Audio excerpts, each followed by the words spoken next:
O refluxo amargo da Lava Jato parece que não tem fim, né? Agora vem aí Tony Garcia, Tacla Duran, para mais um capítulo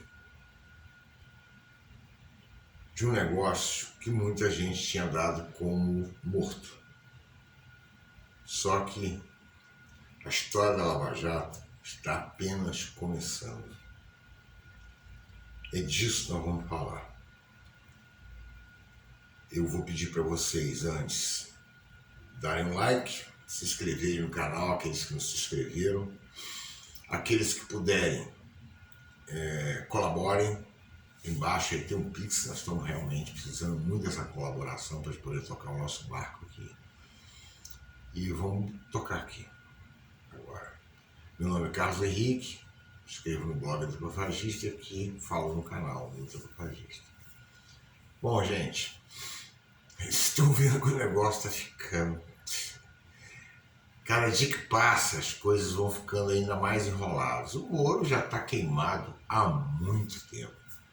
Mas a parcela da sociedade mais consciente sabe que é fundamental que Moro seja cassado, assim como Dallagnol, e que os dois sejam presos. Não só eles, tem ainda o Carlos Fernando, Boquinha, aquele monte de bozobom lá dos filhos do Januário, que todo mundo viu agora aí com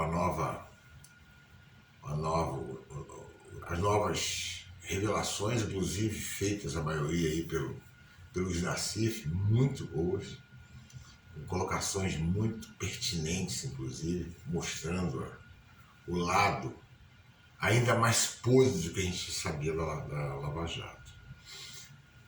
E tudo isso chega num momento melhor do que antes daquele período da Vaza Jato, do Intercept. Por quê? Porque ali o Moro ainda mantinha, primeiro que ele estava no governo ainda, estava ali como ministro, super ministro da Justiça e Segurança Pública, imagina isso, Bolsonaro, depois que prendeu o Lula sem provas, para o Bolsonaro ganhar e virar. Bom, essa história todo mundo já sabe. Qualquer lugar sério, a imprensa caía de pau. Aqui aplaudiram. É contra o PT? Então nós estamos dentro. É contra o trabalhador? Nós estamos dentro. É contra os pobres? Nós estamos dentro.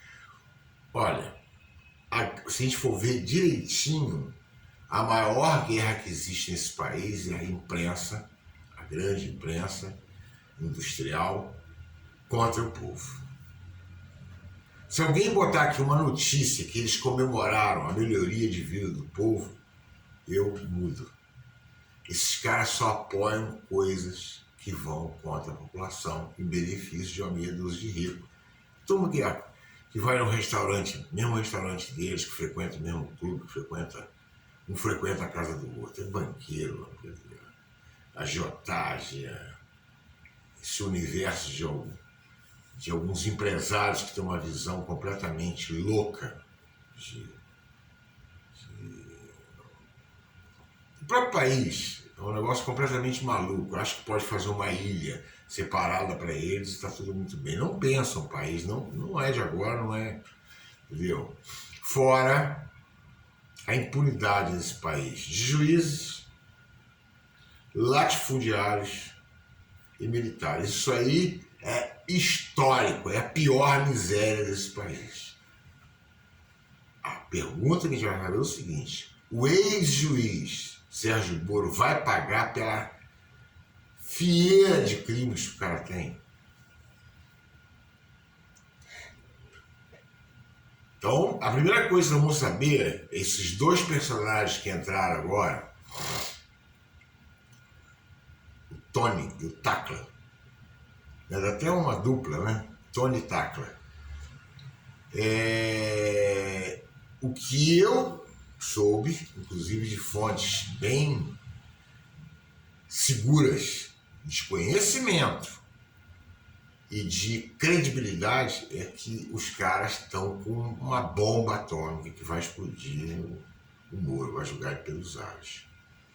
O Senado vai segurar essa peteca? Eu acho difícil.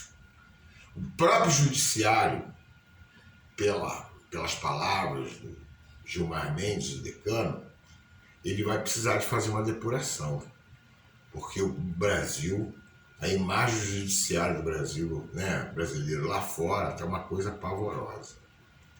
Então, o que ocorre?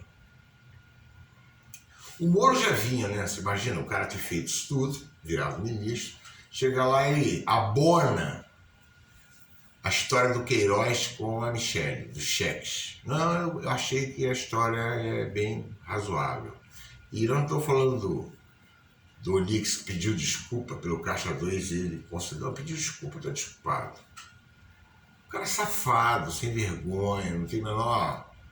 Entendeu? Aí meteu o pau no Bolsonaro, quando, na verdade, o Bolsonaro sacou que ele está querendo dar um bote no Bolsonaro. Tá? Ele já queria dar um bote agora, tirar o Bolsonaro fora e ele, né, virar candidato praticamente sozinho, né, que até então o Lula não tinha saído ainda do cárcere curitibano, ele foi sequestrado pelo Moro. Então o Moro falou, meu irmão, vou entrar com bola dentro do gol, só tirar o Bolsonaro. Eu apresento aí as lambanças dele, mas o próprio pessoal ali da cúpula militar, ali, um monte de araponga, deve ter falado, olha, abre o olho com esse cara que ele vai te dar uma traída bonita. Aliás, o Carluxo toda hora falava isso, né? Bom, e o Bolsonaro tirou ele de lá, deu-lhe um pé na bunda, daquele bem dado, que foi a marca do coisa. E aí dali ele ensaiou fazer uma crítica ao Bolsonaro, que ele estava ali querendo dominar a Polícia Federal para poder proteger os filhos, como se o ministro Moro não tivesse, inclusive, pressionado um porteiro do condomínio para ele mudar a versão sobre o dia da morte de Marielle, como é que houve a movimentação do condomínio. Nunca isso apareceu, ele nunca quis comentar, nem ele, nem Bolsonaro, nem ninguém. Ou seja, essa história está para lá de mal contada, que eu espero que um dia venha sobre o assassinato da Marielle. Eu acho que ali é que está o ponto, a questão está dentro daquele condomínio. Lógico, o assassino sai de lá, ele e o comparsa dele, mas para mim o contratante está aí dentro. A gente não pode afirmar, porque a gente não tem certeza, mas eu duvido que o brasileiro não pense imediatamente quem é que mandou matar.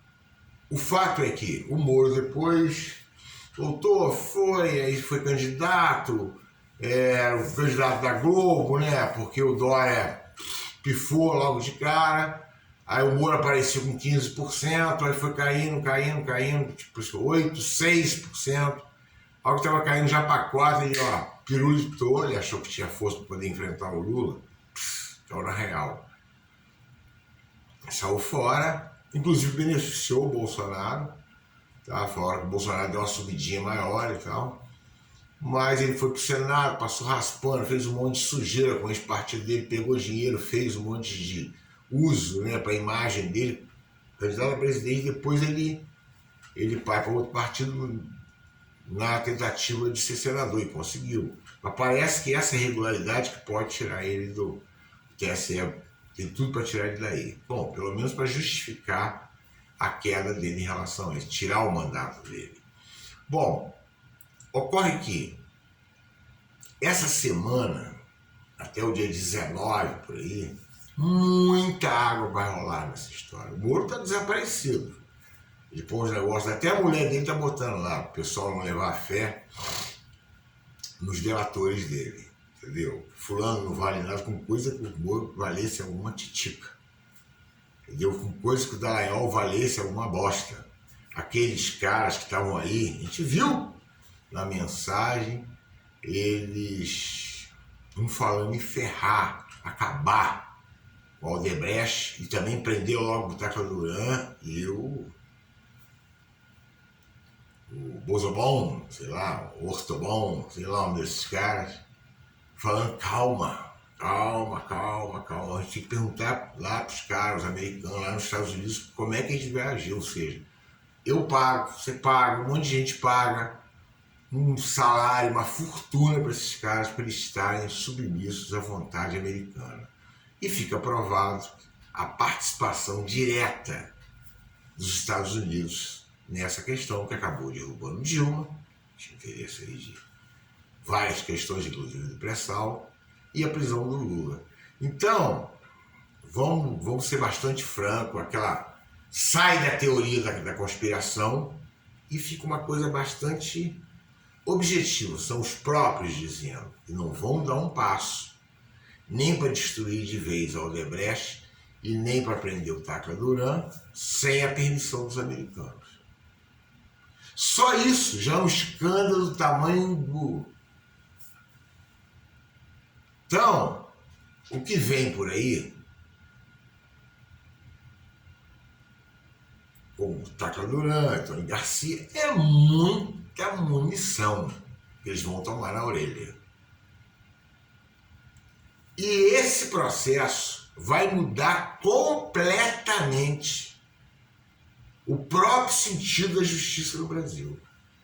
Talvez tenha acontecido a situação toda bem barra pesada para que a gente possa, enfim, ter um judiciário que se paute pelas leis, pela Constituição, não pela Globo, pelos interesses do cara grande, porque a população está muito em cima, inclusive do STF, tá? Porque fez parte de um processo lá atrás, quando começa na farsa do mensalão, que na verdade o pessoal fala a judicialização da política. Não, foi a medialização do judiciário que acabou promovendo esse processo. Mas todo o processo, né, de manipulação era dos marinhos, que é um canal de massa mesmo, é Globo, né? 80%, sei lá, de domínio, de audiência, tal, jornais nacionais que transformaram a Lava Jato no folhetim, como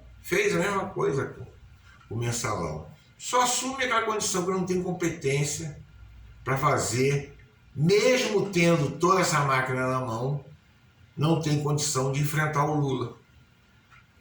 É uma confissão de incapacidade dos marinhos. Imagina aquele império de comunicação na mão dos caras, os caras perderem várias eleições seguidas por Lula.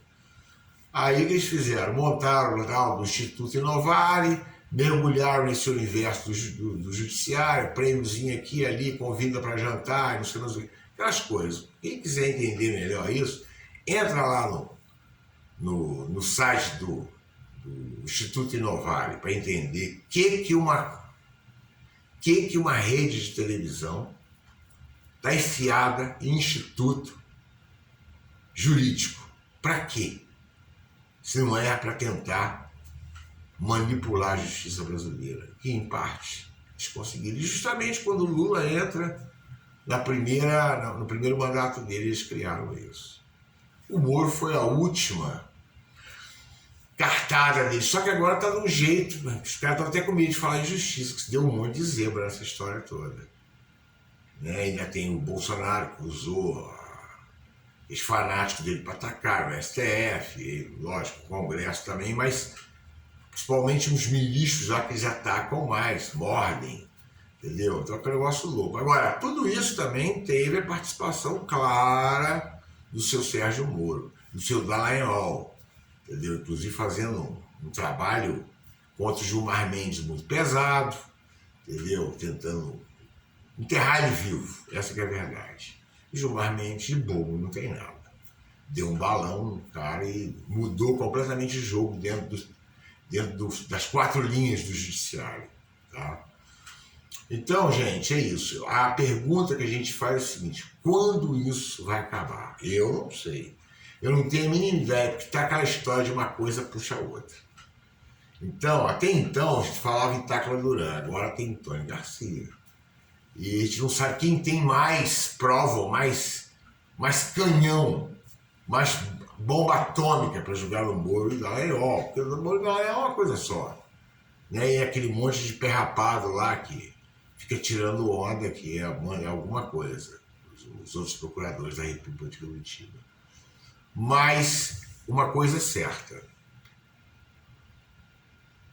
o refluxo está muito mais amargo do que se previa. Muita gente falou em refluxo. Não, porque veio um refluxo, mas veio.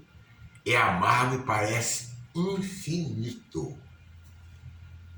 Bom, gente, eu paro aqui e vamos ver o que vai acontecer essa semana, que deve vir muito mais bom, muito mais revelações sobre essa dupla de pilantra lá de Curitiba.